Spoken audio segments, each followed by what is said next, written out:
लाल बहादुर शास्त्री जी भारत के एक महान नेता और स्वतंत्रता सेनानी थे।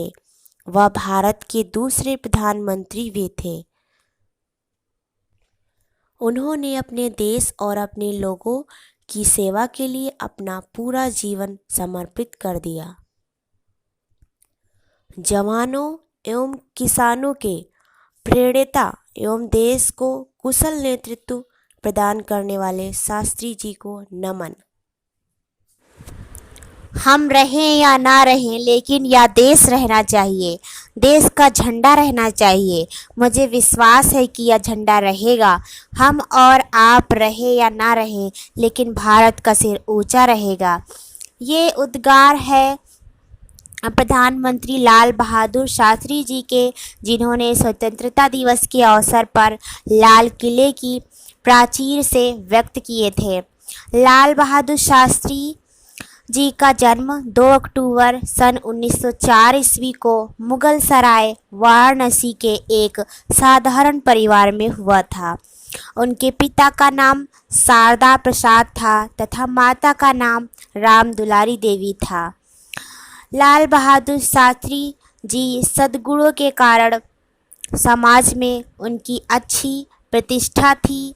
बालक लाल बहादुर शास्त्री जब केवल 1.5 वर्ष के थे, उनके पिता का देहांत हो गया और परिवार का सारा भार मां के कंधों पर आ गया, जो अपने बेटे तथा पुत्रियों के साथ अपने पुश्तैनी मकान रामनगर में आकर रहने लगी। अपनी प्रारंभिक शिक्षा पूरी कर बालक लाल बहादुर शास्त्री वाराणसी आ गए। पढ़ने में विशेष रुचि थी। वे बहुत ही सीधे साधे, शांत तथा मृदुल स्वभाव के नेक बालक थे।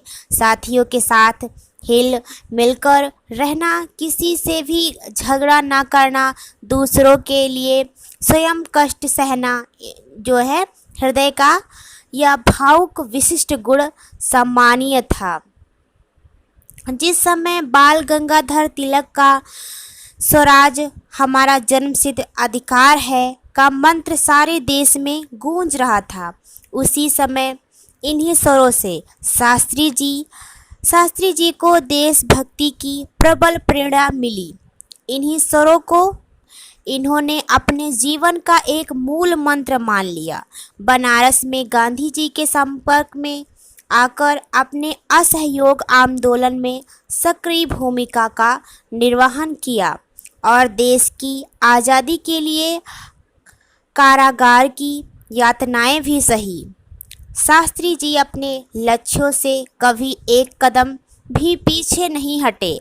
इस प्रकार देश सेवा भावना से ओतप्रोत देश के दूसरे प्रधानमंत्री के रूप में गौरवमयी इतिहास की रचना कर रूस के ताशकंद में 10 जनवरी सन 1966 को हृदय गति रुक जाने से सदैव के लिए भारत माँ की गोद में सो गए।